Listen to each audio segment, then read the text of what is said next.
Welcome to The Lazy Girl Library, the podcast where reading is a pleasure and captivating adventures happen from the comfort of your couch.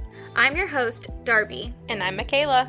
And if you've ever spent more time rearranging your bookshelf than your priorities, then you, my friend, are in the right place.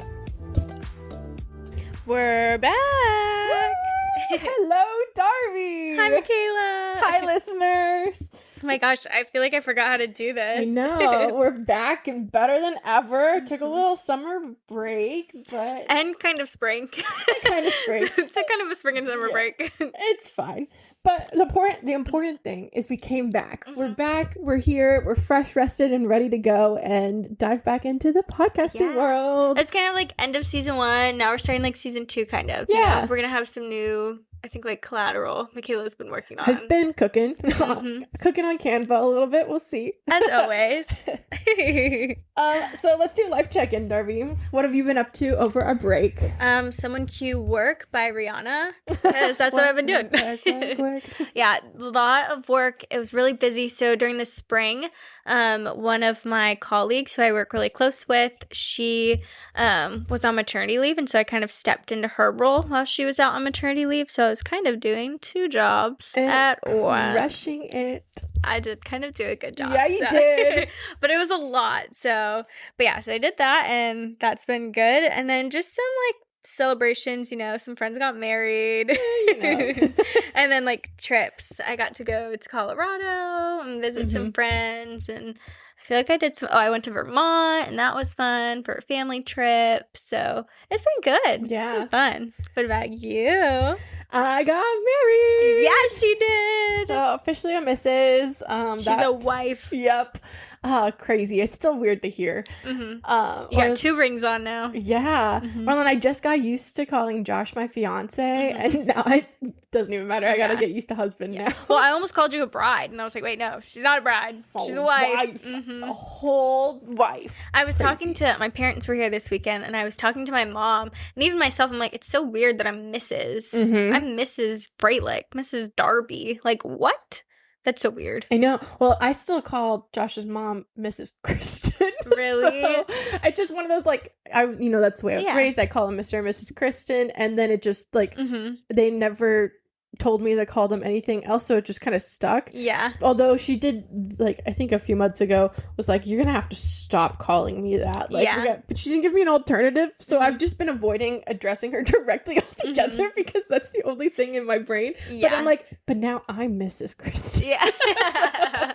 Growing up, I was like a Mrs. like first name or Mr. first name. I didn't do last name, but I think I did Justin's parents. I think I did just like call them their names. I think because once I got to college, I was starting to feel a little more awkward, like calling people like Mr. and Mrs. That I was like similar. Like, I don't know. And it's hard when you're the only one too. Yeah. So I think I just kind of gauged like what the rest of his friends called them and stuff like that. My mom with Justin, I think like she gave like, I think her and I brainstormed, like, what to do. Because if it was, like, my mom, she'd be like, he can call me mom. But, like, that's not, I feel like, Justin. You know, like, I don't know. I was just like, I don't know. So she's Mama D. And so that's her. And we, like, brainstormed it. That's good. Yeah, a lot of the friends call Josh's mom Joe Mama because his little brother's name is Joe. But I'm like, I can't call her that. Yeah. That's like, because that just doesn't make sense. But Josh calls my parents Mr. and Mrs. K, which is, I think, like, they told him that they could call him by his first name. But again, we're just kind of stuck in that, like, hard It's whatever you're, transition. like, introduced to first as, you know? Like, and yeah. It's weird. It's tough. It's weird. But you are Mrs. Kristen. I am Mrs. I'm Kristen. Mrs. Freilich. Crazy. We are the Mrs. But yeah, that was pretty much my entire life up through the wedding. Still a little bit now afterwards, but we've definitely come down from that.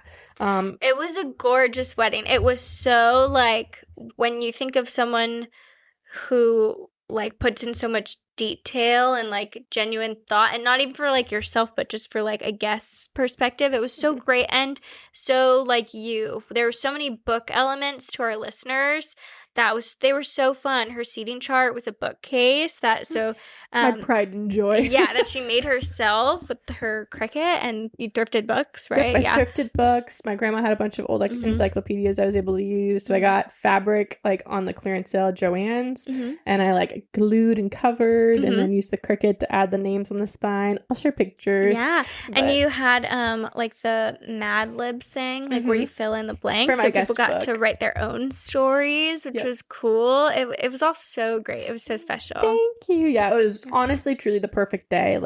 Nothing went wrong. Beautiful weather. Everything just was falling perfectly into place. So it could not have been a better time. To give you context, listeners, my husband said he had more fun at this wedding than ours.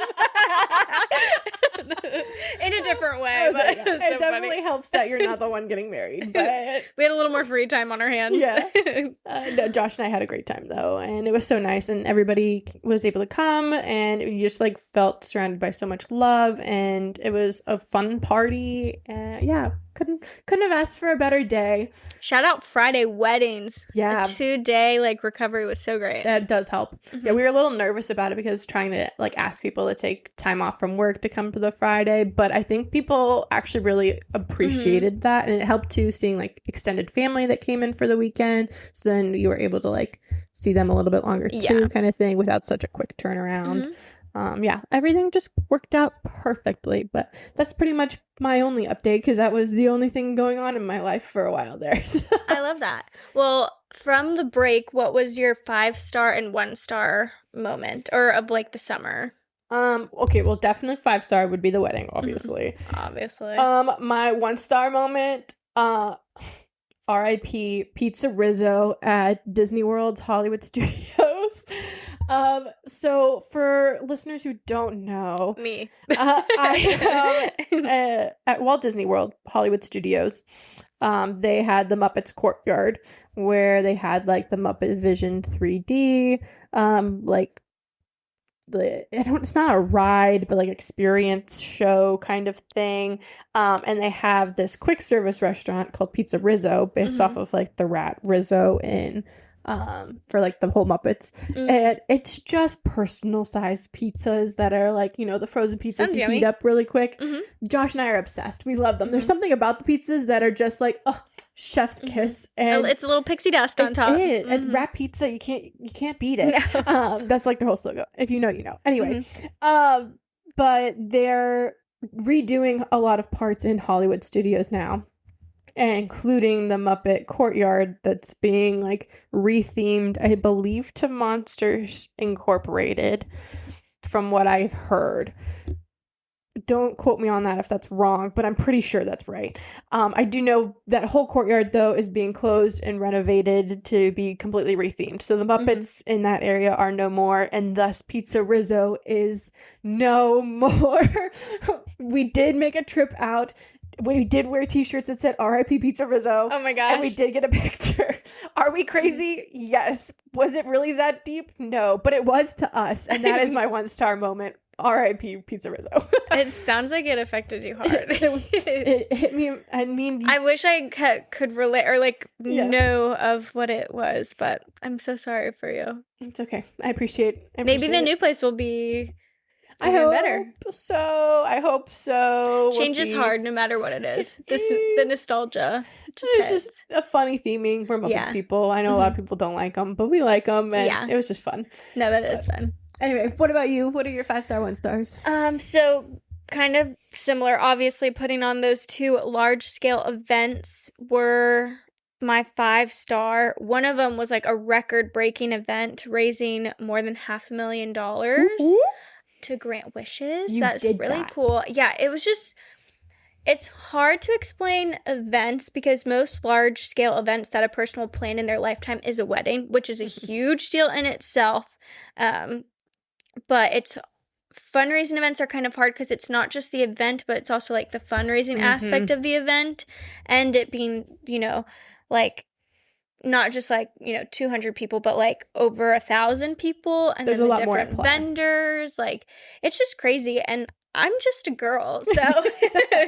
But you're a girl who crushed it. Thank you. It was really cool. I was really proud of myself, and I learned that maybe I can't take compliments because so many people were giving me like lots of like kudos and praise, a lot because of my demeanor. I was so calm during like event weeks, which that's like not always the case with some event coordinators and leads, but people just kept telling me how calm they felt about the events and helping with the events because of like the calmness that I radiated, which was really cool. That was such a neat compliment, and makes me feel like proud of myself. So that was really great. You should be. I'm proud of you. Thank you. So I loved it. I can't wait for when our friends can go to I plan to walk in a gala for the listeners, and I'm excited for one day when our friends can like get a table at a gala and they can like see, because it's like, even like my parents came to the gala, which was also really cool because you're always like, are you proud of me? And it's like, I want you to see what I did. Like, some people don't understand how big it is until they're there. So it was cool. And so I'm excited for one day when like our friends can go and see it. Absolutely. Yeah. And then 1 star, it was kind of hard for me to think. There wasn't like a specific moment, but honestly, cleaning. Mm-hmm. It's forever. It never ends. Ever. And it's really a bummer. So that's been a 1 star. Because it's like as soon as I cleared the table, it's the next week and things go back on the table. Yep. And as soon as I put the dishes away, now I got to clean the sink because there's grime from the dishes that are in the sink. And as soon as you take out the trash, it fills up right away again. Yeah. Or you deep clean the house to have guests over. And then when guests are over, it gets freaking messy again. Yep. And now I feel like I have to deep clean it again. I'm not in a place where I can afford like someone to come once a month and like do like the baseboards and like the stuff I really don't want to do. But I really want to get someone to come in once a month. I don't know. Actually, I've been seeing this debate on TikTok, and I'm curious if you had to hire either a personal chef or a housekeeper. See, I think I would go personal chef. No. Because as much as I hate the cleaning, I despise grocery shopping. Do my laundry. I hate laundry. I'll come over and cook for you. You can come do my laundry. Down. I like this idea. No, that's neat though. I mean, grocery shopping, you should do where you can do it online and then you pull up and they just bring you your groceries. I've tried doing a bunch of different things. We've tried like the HelloFresh, which works for a little bit. It's been hard for us because Josh travels a lot for his work. And so then it's like cooking for myself, which is even harder to do when it's hard enough for me to cook just for 2 of us. Yeah, and Josh dinner. Actually, Josh has been cooking more, which so he's been kind of like dabbling in that, having fun with that when he is here, which is fun. So he's kind of starting to take that on a little bit more, which I'm like, by all means, because it's not even I enjoy the process of cooking and the payoff. It's the planning and everything to lead up to that. It's the figuring out the recipe, what do you need, going to the store, and like all of the little steps that lead up to like actually getting the meal and like the ingredients to cook that it's exhausting. Maybe I need to send you some like simpler recipes, like a 5 items or less like per thing, or because a lot of times I think the ingredients that can get overwhelming are like the spices, but then once you buy one of them, it's like you're gonna have garlic powder for like a year, you know, like. So I'll send you what Justin and I do. What we do, it's so basic. We just put like Monday, Tuesday, like we put the week in our notes and then we just say like what we're going to do for that week for dinners and who's going to cook what. And then a lot of times we'll leave the weekend like open, or we'll throw a day if we can't think of something like we'll leave it open, or maybe that'll be a leftover day or a frozen pizza night. But I have seen Josh and I talked about starting this once his traveling schedule dies down a little bit more. On TikToks, I don't remember who it was because it was a while ago, but somebody said instead of meal prepping, they protein prep. So they'll buy like chicken or ground beef or whatever, and they'll just cook it all and put it in the fridge or the freezer, and that way you're not having to like plan out your meals per se ahead of time, because if your tastes change, like if you decide you want you plan tacos for Tuesday, but then Tuesday comes around and you're like, I really don't want tacos, well then it keeps it flexible because then you can choose whatever protein and it's already cooked, it takes that time away. So you're just adding it into like a sauce or adding it to like a sheet pan or something, or like adding the extra sides to it. So it's all cooked together, which I thought was an interesting take on meal prepping. So then you're not like eating the same thing over again or having to remember to go to the store to pick up everything either every day or everything for the week kind of thing too. I don't know if that would work for me, but that is interesting. I've seen that with produce, because that's my hardest part about cooking is like the chopping of the vegetables and the cleaning of the fruit and everything. That's where I'm like, oh, this is gonna take forever. Being an adult, man, it's exhausting. You don't realize it until you're here, and then you're like, it's never ending. It's never ending. And I was at I went to the mall yesterday with my mom, which was a bad idea because it was like tax-free weekend or whatever, and back to school, and it's summer, and we live in a touristy area. It's just crazy. But even so, I was like looking in some of like the high-end designer stores, because we were just like window shopping. And I'm like, this is so insane. Like thinking about just having like an irrational amount of wealth. Like all of these stores are so like unattainable. Like I can't buy anything here. I can't even buy like a little wallet there. And it's like, for what? And why do you get to use nice quality fabrics and I have to go use something cheap? Right. I don't know. Maybe I'm like spiraling, but I was just like, this is such a bummer. I don't know. I don't know.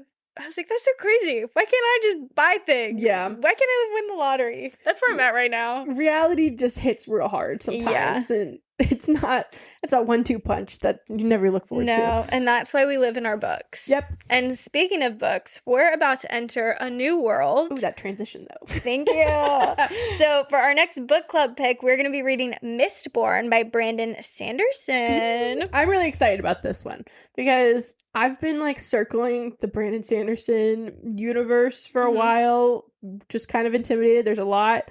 I'm trying to figure out when and where I want to like start. And everybody says Mistborn's a good like starter spot, and it's really good. And it's like a trilogy, so it's not like super time consuming or anything like that. And it's a fantasy book, so we get to go and escape the reality for a little bit. I hope it's fun. It'll be good. Like a third of Justin's cousins have read it, and I was like, oh my gosh, it's crazy. Yeah, he's like huge. You said when you brought this up, because it was probably close to a year ago that you brought up like wanting to get into Brandon Sanderson. I was like, I have no idea who that is, but I'm down, because whatever you say, I'm usually down for. And then when I looked into him, I was like, holy cow, this guy is a pretty big author. Yeah. So no, he's really popular. That's what one of Josh's cousins at the wedding was talking to me about him too, and how like, oh, you should read this guy. Yeah. I'm like, oh yeah, no, I've heard him. So we were talking a little bit about that because I guess he's an avid reader too. I'm excited to dip my toes in this. I think it'll be fun because I think it'll be good to get into kind of like an epic fantasy world. Not that I don't love like our romantasy fantasy worlds, but it'll just be something different, which will be good. I agree. And it's not super big compared to most like fantasy books that too. Like from what I can't speak for the rest of the books in the series, but I'm pretty sure what I've seen, like they're just a typical like sized, like nothing crazy kind of book too. So I think it'll be a good. I'm excited. So join us on Fable if you want to read that at the same time as us. We're going to go ahead and throw that on there so you can hear our thoughts in live time. It's really fun. I love it. You'll see like sometimes like Mikayla will be on like a reading kick, or I'll be on a reading kick, and we'll each like have our own like thoughts, like go. And then it's fun to, when there's already a comment on there, to be like, oh my gosh, they thought this. I think this. And we'd love to hear your comments too. So come join us. Please. But at least for today and this episode, we're just catching up. We're back, baby. And we're, going to be discussing some pop culture moments, literary world, what's going on, reflecting on 2025 book journey so far, and just kind of, catching up before the second half of the year really hits. Yeah, let's do it. All right, my pop culture queen. I feel like you always know what's going on in the world. Are there any newsworthy moments or cool trends that have caught your attention this summer? Maybe like some book adaptations that are coming out that you might be curious about? So I am so hype for the Odyssey coming out, starring Matt Damon. Oh, I am such a Greek mythology girly, and just seeing, like, I know this has been, like, talked about for a long time, and it seems like it's going to be, like, it seems like it's just going to be huge. Getting, like, Oppenheimer kind of feel, where it's, like, movie of the, like, the summer kind of, I don't know when it's coming out, but, like, that kind of, like, feel to it. Like, movie of the year. Yeah. Yeah. I don't know. I'm really excited. I'm pretty sure I said that. I'm pretty positive it's Matt Damon. Mm-hmm. I'm so sorry if I'm wrong, but I don't think I am.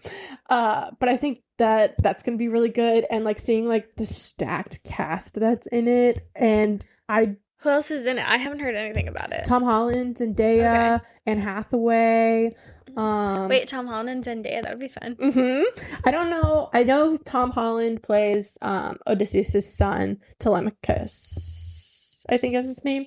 Maybe I totally could have butchered that. But I know that's who he plays. And then Zendaya, I'm not sure who she is, because that's the older thing too. They've kept very tight lips. So, like, on IMDb, if you go, you can see all the actors, but it only lists, like, who's playing Odysseus and that Tom Holland's playing his son. Like, they probably had else. to put Tom Holland because we know he can't keep a secret. So we know anything true. from Marvel. Just put his out there already. It's so true. So, well, that'd be interesting. Yeah, I'm very curious to see how that goes. And I hope that it lives up to the hype that I'm building in my brain. But I think that'll be good. Yeah. A few more, like, book to movie adaptation news that I've been seeing. The Housemaid movie coming out with Sydney Sweeney and Amanda Seyfried. That one's kind of old news, but, like, new news, and since we haven't talked about it in the pod since our break. I think it's great casting. I think it's great casting too, and I'm really curious to see it, because I remember when we were talking about it when we read the book for a past book club. Did you finish it, or was that you didn't finish that one? But that was my critique that you of said it, that it would be better. Is that I think that it had nothing to do with the plot; it had everything to do with the writing that I didn't like, and so I think that I'd be really interested to see it in, like, a movie, TV series sort of format. And so I am very curious to see the movie now, and I do think the casting was not one I would have picked, but when I heard it made sense. Agreed. I do hope I think it could go super, super well, and it could translate really well. I'm just hoping it doesn't turn out like The Hunting Wives, which is a note I have.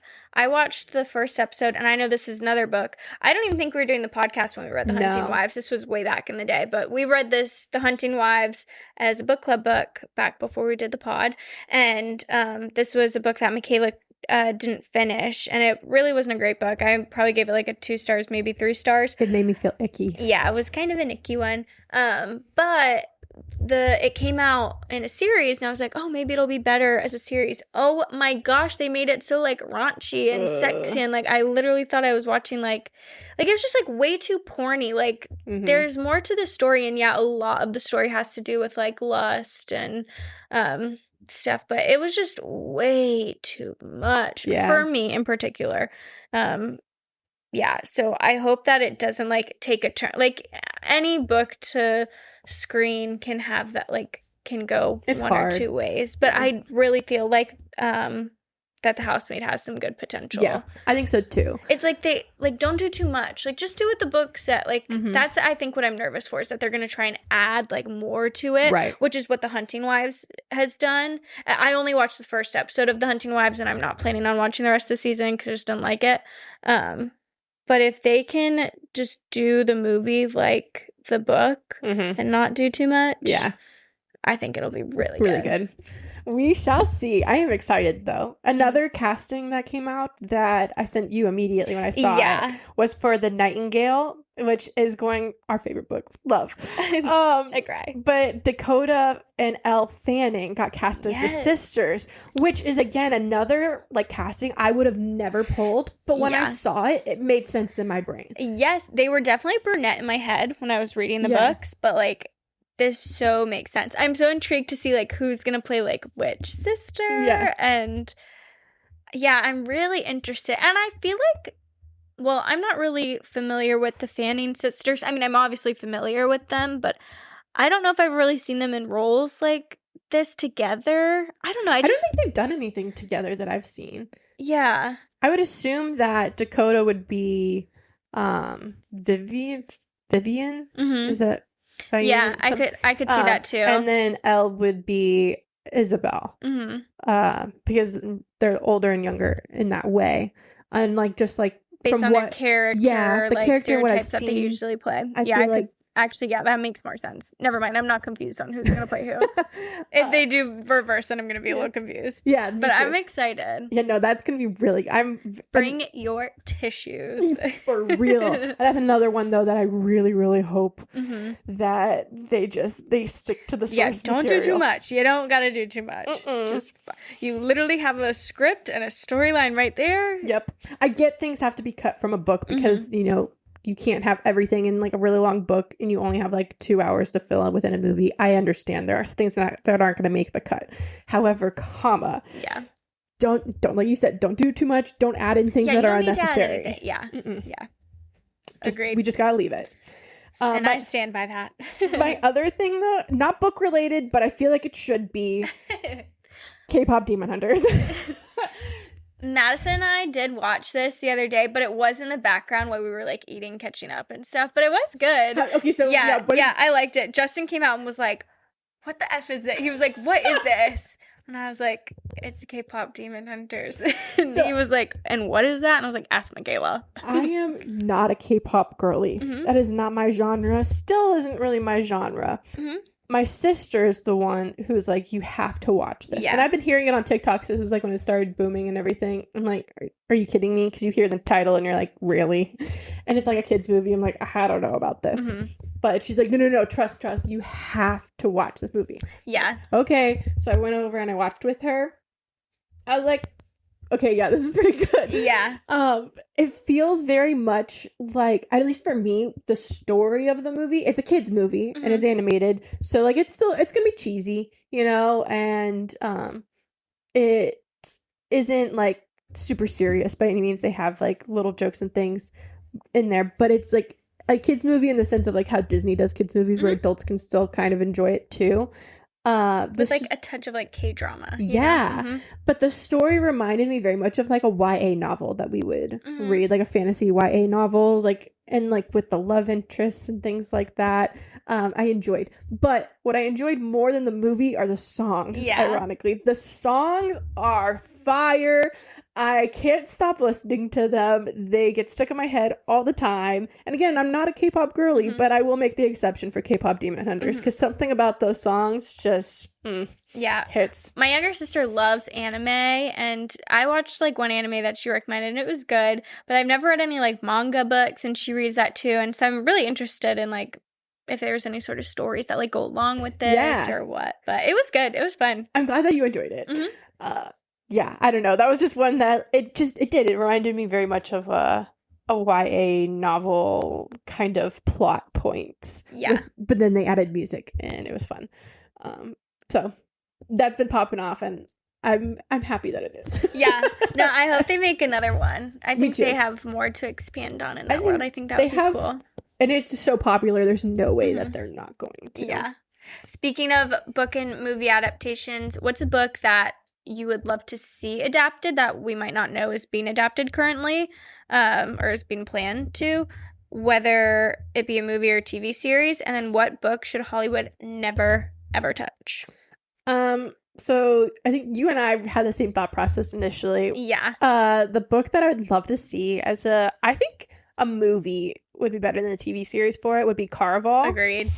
But the world would be so fun to see. I think that the plot is like intriguing enough, but it's easy to. I feel like it's an easier one to adapt for film, and because like the world is so visual, it'd be really fun to like see how they put it together. It'd just be so fun. Her dress that changes with the motions. Yeah. Like, oh, it would be so fun. There's so many visual effects that I think would just work really, really well on the screen. If they do it correctly. Yeah. So yeah, that's one that I would love to see. One that Hollywood should never touch, and I'm probably in the minority on this one, Sarah J. Maas adaptations. I get it. I get why people want it because they're so popular. It's so hype right now. But let's be honest, Hollywood is bound to screw it up, and I just can't let that happen with these books. Greaseland does not exist in real life. Nope. We can't. It's like all the fan castings, nothing truly like encapsulates it. And like I said, the adaptations, you gotta make changes, you gotta cut things and to fit within it. But I just don't know what you can do for those. I'm so scared. I'm so scared. I don't want them to touch that. Like, just let it be. Let's find another. It's just hard because there's so many books that you're like, oh, this would be so good, like to see it. But then it's like the only good ones come around like once in a million, you know, like Game of Thrones, Lord of Rings, like those Star Wars. Yeah, that's like in Marvel, like. But there are so many that I've like tried that can't. Like I remember reading the Fifth Wave series, which was kind of like a sci-fi book, young adult book back in high school, and they made it, and like only the first movie got done because they couldn't like finish it. And it's like, oh, but it was so good in the book. Yeah, I just don't. I don't know. They're hard. The books to the screen are just. That's a real tough one. But what about you? What would you like to see? So my initial thought was Carvel, but in trying to be different, I'm going to choose 1,000 Pieces of You by Claudia Gray. That would be a good one. We read that one earlier this year or last year. I think it's one of our first ones. Oh, yeah, actually, you might be right. We read it at some point. There's an episode on it. But I think it would be really cool because the plot of this book is essentially, it's like you are you, but in different dimensions and in different worlds and different time periods. And so I think it would be so cool. Think of like Vampire Diaries, like doppelgangers, like Elena and Catherine. But so just thinking about an actor or actress, because there are some great ones in Hollywood that I think would be able to like play themselves in different like versions, and I think that would just be really cool. And then the settings, you know, futuristic ones, way back when, ones that just like don't really make sense, like they're underwater, like for what? So I think that would be really cool, and you just need like the right actors. It'd be a cool series, I think. Like I think that would make a really good TV series because of like it is like the trilogy, and the way that they jump between worlds, I think would lend itself well to a TV series. Not that you couldn't make a movie out of it either, but like between the two. I could see it as. Okay, thinking of ones that Hollywood should never touch was kind of hard for me actually, because I think most just don't touch it. Like if you can't do it, don't do it. Yeah. But what I also thought of is like most dark romances. It works in the book, but you can't do that in real life, you know? And so to give like just an actual book, I'm going to say Credence. So let's that's a great get pick. Any sort of step cousins, anything involved with 18-year-olds. So no, that's a fantastic. Let's not make any of those books into movies. Yeah. Just keep it on your Kindle. Keep your smut there. Don't put the smut on the screen. Yeah. Yeah. All right. So, what was your most memorable read during this break? Okay, so I actually did read kind of a lot of books on our quote unquote break, because I had a little more free time. Break from the pod, not break from reading. Yeah, break from the pod. But so through the books that I read, I had 2 5-star reads during that time. Yeah. So one of them was Glow of the Everking by Penn Cole, which is the second book in the Spark series, Spark of the Everking or Ever. I've heard a lot about that one. It's on my list. Yeah, it was really good. I'm on the 3rd book right now, but yeah, it was just really good. Yeah. That's all I gotta say. It was just 5 stars. And then the other one was Practice Makes Perfect by Sarah Adams. Ooh. She's a romance author, and basically, if you've been listening to the pod, I feel like I hyperfixate on a romance author until I read all of their books. It was Emily Henry, it was Abby Jimenez, and now it's Sarah Adams. So I'm going through like all her books right now. And it was just like Practice Makes Perfect was a perfect novel. It was so good and light and quick. And it's not like it was anything of like, I'm so enlightened by this read, but it was it was good, like it just filled a spot. So I really liked those. And those were both very different 5 stars. You know, one's fantasy, one's romance. So I liked those. What about you? None. My entire break was just wedding. I haven't had a whole lot of time. But something. Your most memorable read was Your Vows. Yeah. Yep. So true. But something that was memorable, that was book related for me, you already talked about. Oh, I'm so sorry. I summer. didn't mean to steal that. No, you're fine. Was my bookcase or my bookshelf seating chart from the wedding, because that was my baby. That was my pride and joy, blood, sweat, and tears. It was like stunning. So many like months to like do it, to go through all of the books and like not only have to, and then which was honestly really fun. Like just like I'd throw my headphones on. Yeah, exactly. And you get into a groove and you just do it. So I enjoyed it, but it did take me forever to do. Yeah. And well, they looked professional. Thank you. And then the doing like the names on the side was the hardest part. I got my parents helping me, and like they're getting so frustrated when things aren't like transferring properly. Oh, it's whatever. hard for anyone who doesn't do Cricut stuff. Sometimes it's really hard to get it to work. And then there was a lot of messing around with like the colors and like what's going on the bookshelf and stuff. So that was like when it all came together, seeing it all put together. Made my heart sing. That was the most memorable, like, reading related thing, I guess you could say, from my summer break. How about reading the guest book, all the different Mad Libs? Was that fun? That was too? fun, actually, too. Yeah. Oh, that was a good one. Why didn't I think of that? Did anyone surprise you with like what their story was and what they filled in or wrote? Besides me, obviously. I would say I think yours was my favorite, Loki. Actually? Actually. Oh my gosh. I don't know if there were any surprising. It was just kind of fun to see what people like came up with. It's funny. One of our friends was writing it with us, and he was like, "What's an adjective?" Yeah. Like, oh gosh. For our listeners, I tried to make it like a storybook kind of sounding paragraph or whatever that people were filling in. And so yeah, it was fun seeing like there are some people that did really sweet ones. There are some people that did just like absolutely outlandish things, and just like it matched for each person too. Yeah. So that was fun. I like tried to start with a theme, and then like it just like fell off, and I started doing random things. But no, that was a good one. I should have thought of that, but no, you're good. You're good. C'est la vie. Okay, but speaking of reading over the summers, though, has your reading taste changed at all? Are there any like genres or tropes that you've started really getting into, or any that you're like completely over? So not anything like crazy over the summer, but I've just really been into the Sarah Adams books, and so they're like cheesy romances, so it's like super predictable super predictable plot, but they're just so easy to read and quick, and like great audiobooks, and it's still just like they're just like cute. So I don't know, I've just been like running through those, and I don't know if that's like a change from what I do, but I guess Emily Henry and Abby Jimenez, I wouldn't call those like elevated romance books, but you know, the like protagonist normally has like a backstory or something else is going on with them. And while Sarah Adams like does, it feels like cheesier. Like I feel like Sarah Adams could be like Hallmark movies, you know? Sure. Whereas like Emily Henry and Abby Jimenez have like a little more oomph to them. So I don't know. I guess I would say that. Tropes, insta-love, though, which is sometimes Sarah Adams, a lot of hers, they do have insta-love. I'm like, okay, no. You can't just be in love. You have to, like, no. You gotta go through it. Yeah, so I still love, like, enemies to lovers and something a little more fun than just, like, I'm in love with you. Yeah, no, I can't do instant love either. I'm trying to think. I think that's really it. I don't know. What about you?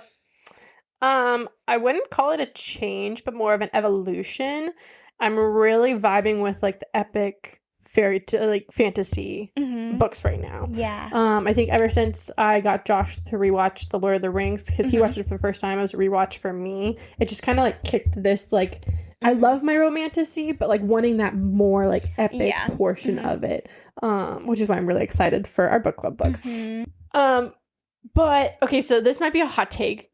But I am also kind of over every celebrity feeling like they have to publish a book, whether it be a memoir, or I've noticed some people, I think more like micro-celebrity influencers, actually writing their own like books. Yeah. Like a fiction book. Yeah, like Hannah Brown. Granted, I did buy the first one because I'm kind of intrigued. I'm like, if Hannah Brown wrote a romance novel, what would it be? So I have it, and I'm going to read it.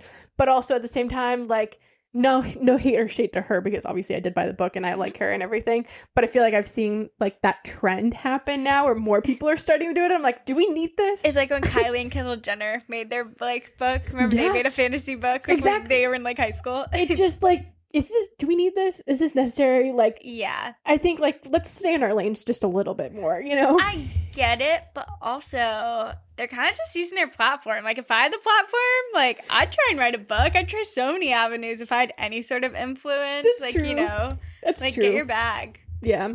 I mean, if people are going to read it, people will read it. I won't be reading it. And it's just kind of like when you're seeing, like, all the celebrities come out with, like, their own makeup lines. Because it's, like, what's popular right now. Then all of a sudden you see, an upsurge in, like, celebrities coming out with whatever that thing is. Like, it was tequila for a while. Yeah.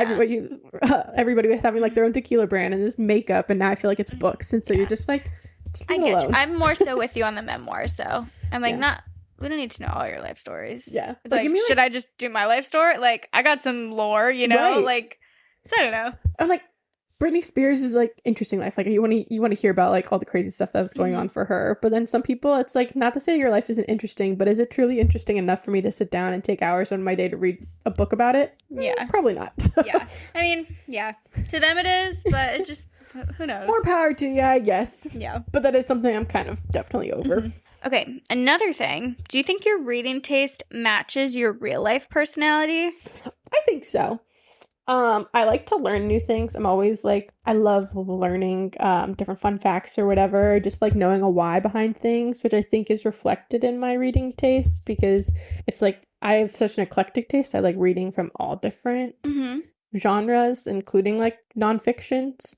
And so I think that like that kind of like helps, and you're like, I don't know, you're just like dabbling and learning new things from different parts, or even if it's not learning, it's like entertainment from different parts, I guess. And I like books that like challenge me, make me think, whether it's like really complex like world building or like the mystery, or even romance books where it's like a simple little love triangle, but it's like who's she gonna end up with in the end, or he's gonna end up with.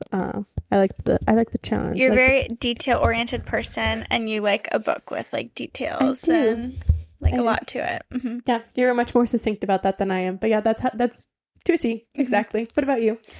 I'm not sure. I'm going to have to get your thoughts on myself. I feel like I can't evaluate myself. I feel like I'm too biased. I also think I took this slightly different than you. I feel like I'm putting myself like in the books I'm reading. Oh, I like that, how though. I took it. So I feel like I'm satisfied with a little like less romance like than what a romance book offers. Like in my life, I don't need super like cheesy grand gestures. Justin, you can totally do some more, but I'm satisfied. And then I like love adventure, but I don't know if I go on as many as I'd like. And then I don't know if I'm as strong of like a leader as the girls in fantasy books. So that's like how I was taking it, is like putting myself like in the books that I like. So I don't know if I actually answered the question. No, I think you did. But like, what do you think? No, because like within that, I don't know if I match my reading taste. No, you did, because like even when you mentioned like you love adventure, which you do, and yeah, okay, you're not going on like this across the country like epic adventure to save the world, but you do love to travel and like go and try new things and explore and meet different people, which matches. And I feel like you love positive and like you love a happy ending, and which I think is really reflected in like a lot of your romance books and things like that you read. And so yeah, I think it does. Okay, cool. Thanks. Okay, fun question. If you could vacation in any book setting for the summer, where would you want to go? Okay, I've been on my Sarah Adams kick, so I think the setting for When in Rome, which is like in Rome, Kentucky, actually. So I think that's kind of what the ploy is for the book. But it just seems like a cute little small town. Yeah. Everyone like knows everyone, and everyone, like you're just saying, it's happy. It's a happy town with happy little people. So I think that would be fun to vacation to. Or Emily Henry's People We Meet on Vacation, because then I'd go all over. Because in the book they go and travel to many different places. Then I'd get to hit up a bunch of places at once. So love it. That one was kind of like cheating the question, because then I could go. Nope, that works. Multiple things. Where are you vacationing? I have a little bit of a loophole to my own question. Ooh, see, I just used a loophole too, so throw it in. So, but it was just to avoid, like, the obvious answer would, I feel like, is the Summer Court from ACOTAR. For me. Like, that's just, like, immediately what my brain went to. But to avoid like kind of that's just like an obvious like cheesy kind of answer, so be more creative. I think the Midnight Library would be a place that I would really want to go. From the Midnight Library. I forget who the author was. My apologies. But we read that book for another book club. I think it was also pre-podcast, a while ago. But I think it'd be so fun to like go every day to like the library over the summer and just like pull a book and see what you're doing within that life kind of thing, and just like get to see like all the different variations of like what could have been butterfly effect type of thing. That's I wouldn't want a good one. to dwell on it too much, but like just taking a summer to just do like summer reading on your life. Like, that'd be fun. Yeah. No, that's so fun. It's so accurate because you just sent a text into our group chat like a couple weeks ago about how kind of like, you know, harping on the fact that like there are so many things we want to do we can't do. So it's funny. That's reflected in your answer. Yeah, it's true. I did have a little existential crisis crash out. I had one in this podcast earlier about how I can't buy something from Chanel. Again, adulting is hard. No, but I think that would be so cool. Because I always think too, it's like, man, in another life, like I could be a snowboarder, like an instructor, you know, like a snowboarding instructor. I could be like a lawyer. I'd be a terrible lawyer, but like I could do that. You know, it's like, what am I doing? Like, I know. Where am I? Fun to see and like interesting, like all the different like paths. Or like, you know, when you're little, you come up with a million different things you want to be when you grow up. So what would that look like in every single one? I could be in Love Island. But no, I'm happily married. No, Big Brother. Big Brother. Big Brother. Are you watching this season? No, I haven't watched Big Brother. I just know you're a Big Brother fan. It's good. It's a good season. For anyone watching, maybe I'll check it 27. out. You did get me on the Love Island train. And it's the, like, so sometimes they have, like, themes, and, like, the house has a theme.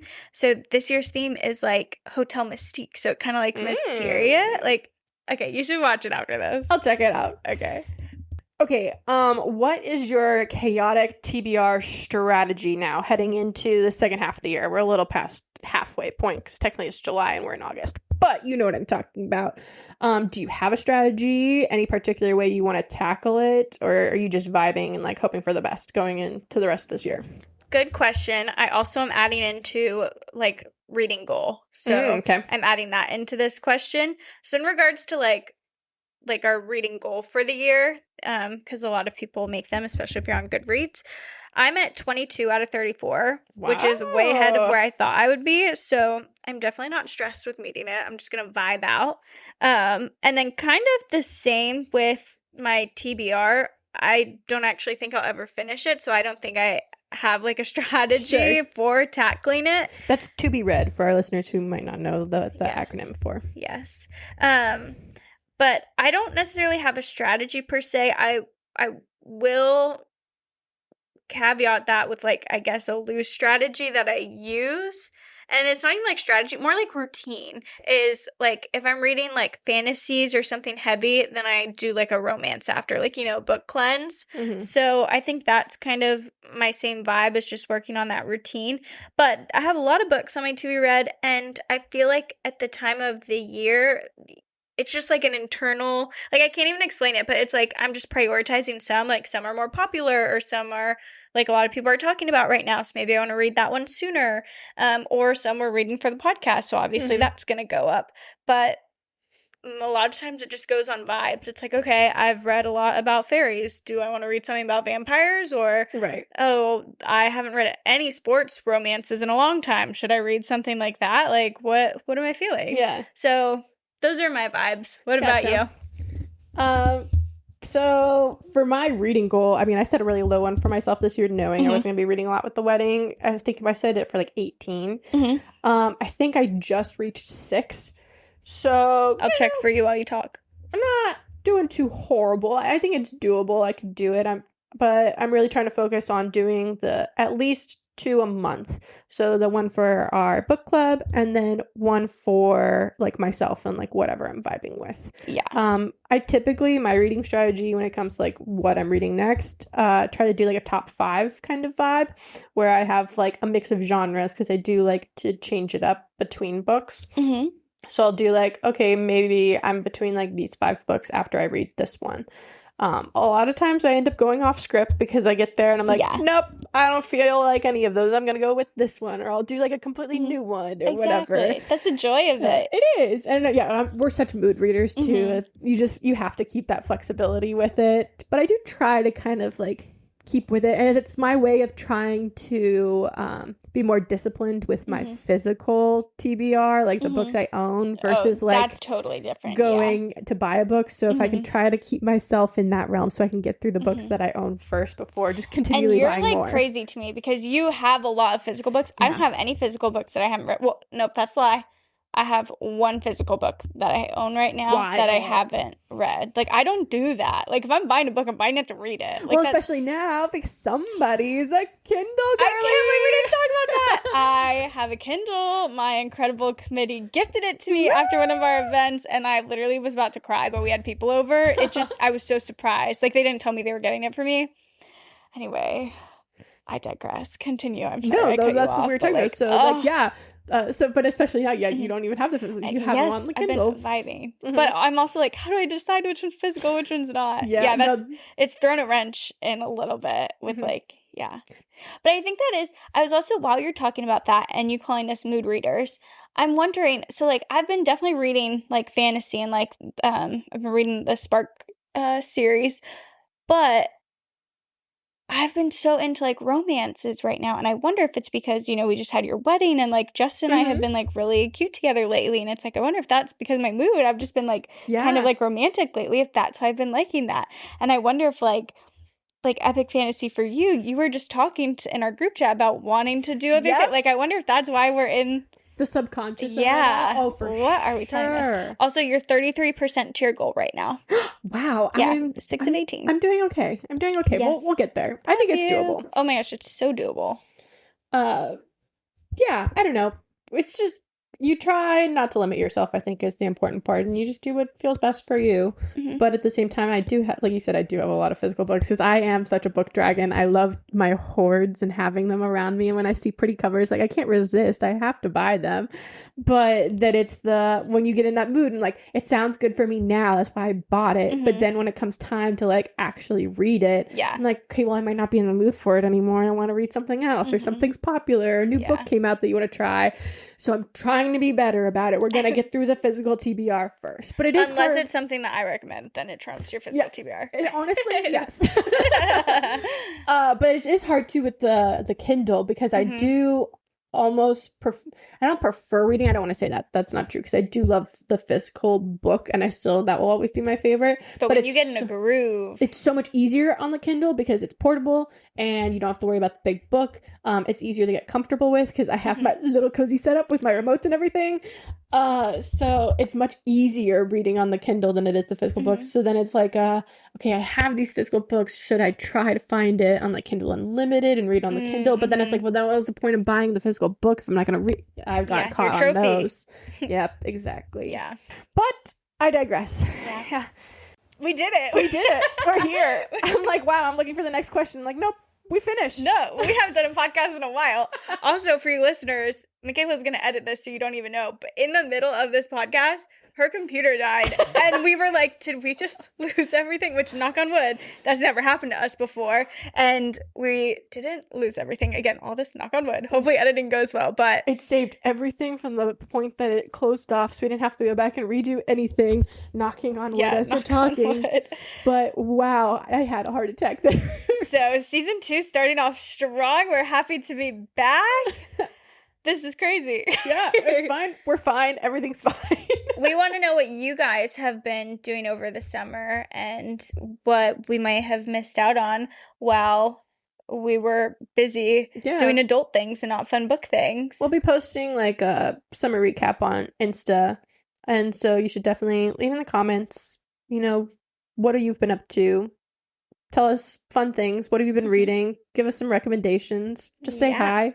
We'd love to hear from you at Lazy Girl Library. Oh my gosh, we miss you guys. But to round us out, we're going to do a quick little borrows and returns, which should go quick because we haven't been doing too much. So take it away, Mikayla. So my returns, I did finish one book right before we started this podcast.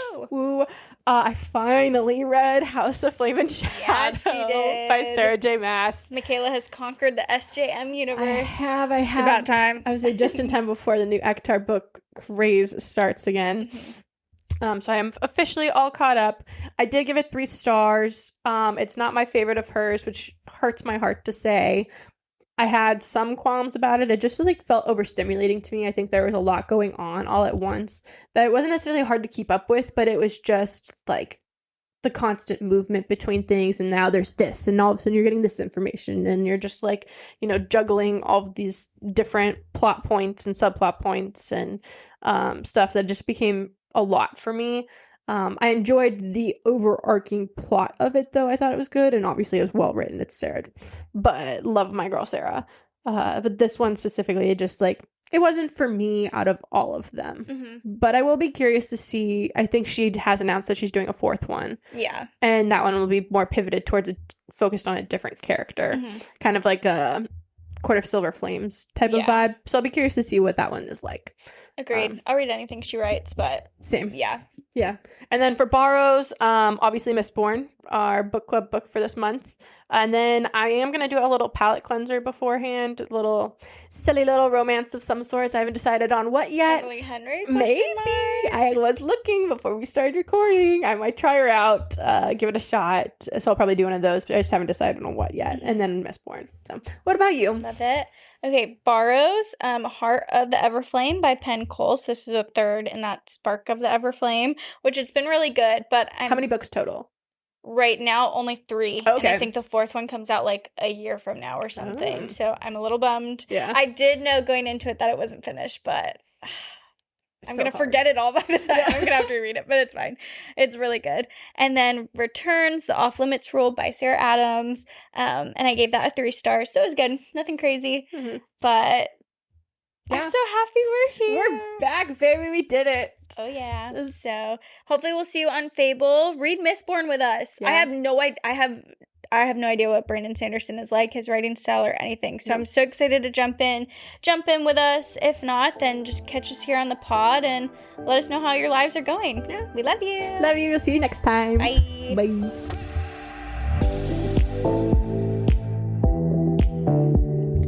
Well, dear listeners, we find ourselves at the end of another episode. And remember, the Lazy Girl Library is not just a podcast, it's a community. We absolutely love hearing from fellow book lovers, so don't forget to share your thoughts and your favorite reads with us on our social media. You can find us on Instagram at Lazy Girl Library. Make sure to check out our website, lazygirllibrary.com, your one-stop shop for all things Lazy Girl. Before we go, we want to take a moment to thank all of our wonderful listeners. Whether you're listening from your cozy bed, on your way to work, or anywhere in between, thank you for making us a part of your day and for being a part of our Lazy Girl family. So keep those pages turning, keep those imaginations flourishing, and remember, the best stories are yet to be discovered. Until next time, stay lazy and happy reading.